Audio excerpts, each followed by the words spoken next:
Hello, welcome to my guide for how to make old-fashioned Scottish country ginger wine.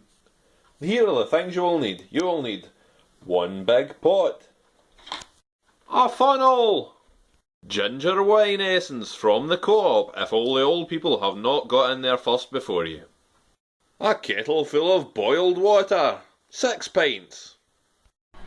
Contact your local alcoholic and procure some of his empty glass bottles.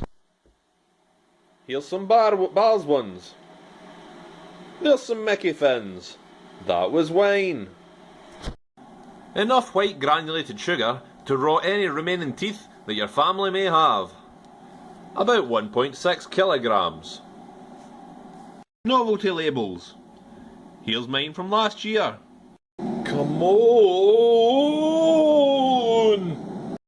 Okay, so the kettle I can hear behind me has just finished boiling. What you're going to do is, you can take 1.6 kilograms of sugar.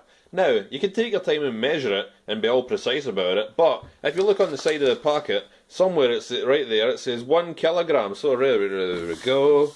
1 kilogram of sugar. Yes, there is this much in this stuff. Right? And this is a 1 kilogram also. So if we take just more than half of it, that'll be about 1.6 kilograms. And let's face it, the more sugar the better. A little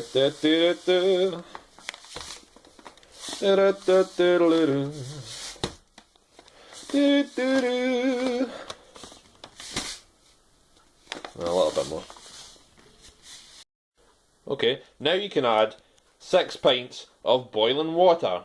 I say boiling because it's much easier to boil the water in a kettle and then put it in there than to put cold water in there and then try to boil it in there.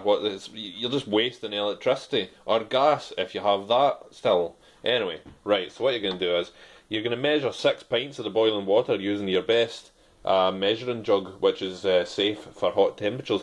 But since I've used this for the last 3 years, I know roughly how much 6 pints is in here, so I'm just going to pour it in.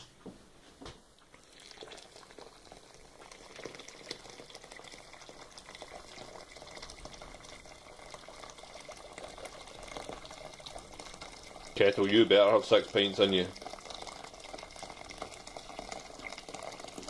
Oh no. Right, it should be up to almost the brim there, and clearly it isn't, so I'm going to have to boil this kettle again and waste more electricity. Man alive, come on! More water, more water, more water! Oh, come on. Right. There we go. So, now... Kettle.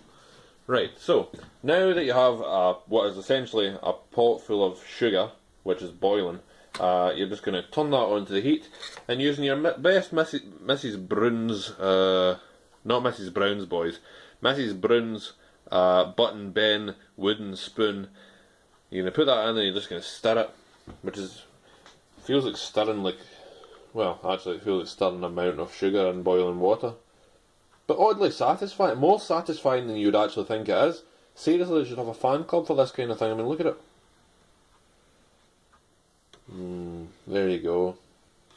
So, yeah, all you're going to do is just boil this. And it'll be much quicker because you've used the kettle to heat up the water first. You're going to boil this until this sugar, you can't see this sugar anymore, because this sugar is going to dissolve. This sugar is going to dissolve relatively quickly, but not as quickly as you might think. So, and you keep stirring it because you don't want anything to stick to the bottom of the pan, because then your ginger wine's going to taste burnt. And nobody likes burnt ginger wine. You want it to be burny, but you don't want it to taste burnt. You get what I'm saying? Yeah, you get what I'm saying. Okay, so as you can see, with the aid of this flash, is that this water now appears to have no sugar in it. But if you're to taste it, and I don't recommend doing this because it's boiling hot, don't do that, you would taste it as very sugary. That is because the sugar has dissolved in here. Alright? So now basically what you're wanting to do is, even though the sugar has dissolved, and this is just my method, This is just my method. I'm just following my own method, which I know to work. I'm still going to bring it to the boil and boil it for a good 5-10 minutes. Alright? Not too harsh a boil, just a nice wee rolling boil. That's all you're wanting. And then we'll get to the next step. So while we're waiting on that happening, I'm going to sing you a traditional Scottish song. And I'm going to sing it to my cat. Flow gently, sweet Afton, among thy green braes. Flow gently, I'll sing thee a song in thy praise. My Mary's asleep by thy murmuring stream. Flow gently, sweet Afton, disturb not her dream. Okay, so I've had this at a nice wee steady boil, not too strong a boil, for a wee while now. So I'm going to turn the heat to it off. Turn the cooker off for safety. And then, once it has cooled a little... Now, right, this is where me and your gran are going to fall out, right? Because your gran's going to tell you, you have to cool it down, you have to wait till it cools down, and then add your essence. Well, I disagree with your gran. I disagree with your gran personally, right? Because here's what I do. I push it off the hob there, right? I'm going to push it off the hob very carefully. You don't want it to get hurt. Right, I'm going to push it off the hob, right? Then I'm going to crack open this bottle of ginger wine essence. I'm going to smell it because it's a really nice smell. Oh yeah, that's the stuff. Right? And then, dear friends, I'm going to add the essence. Now, I do this when it's hot, because I feel like it allows the flavours to disperse throughout the water better and adhere to the sugar molecules. That's all scientific hokum, mind you, but I just like how it tastes, so there you go. My video, my rules. Anyway, right, so there's not really a technique for doing this. You just kind of put it in, making sure not to splash too much, or you're just going to put boiling water up on yourself. That's not going to be pleasant for anybody involved. Right, so look at that. Look at that cloud going through there. How awesome is that? There we go. The entire bottle has been emptied in. You can tell I'm Scottish getting the very last droplets out of there. Believe me, that's precious stuff. Right, so at this point, your granny will tell you, leave it! No, I'm not going to leave it. What I'm going to do is I'm going to stir it, right?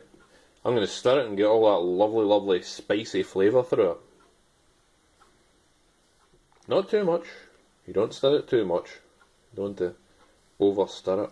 If that is such a thing, I'm just saying. I'm not a cook or anything like that. I'm just telling you how I do things.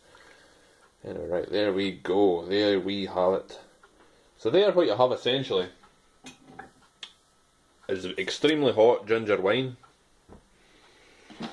with all the flavour escaping rapidly through that steam. Now, I'm not going to allow that to happen. I'm not going to let that steam take all the flavour away. So what I'm going to put this pot lid on it.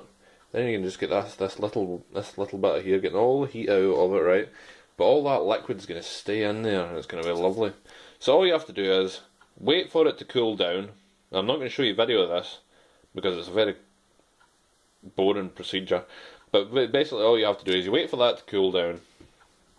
And then you take your funnel and get your clean glass bottles, and basically just fill all the glass bottles and distribute it to all your family and friends. Only the ones that like ginger wine, obviously. Anyway, yeah. So, and then stick some novelty labels to the glass bottles. Mine always say Old Man Thompson's Scottish Country Ginger Wine, and then I'll put vintage, whatever year it is. This year's 2014, for those watching in the future. So there you go. That is how you make Scottish Country Ginger Wine. That is essentially how your gran would have made it, or depending on your gran, how she still makes it. Or depending on your gran, maybe your gran never made this stuff. Well, you, sir, missed out because this stuff is amazing. My grandma did a great job of making this stuff. Mine's isn't a patch on hers, don't get me wrong. But it's certainly reminiscent of the old flavours. Anyway, there you go.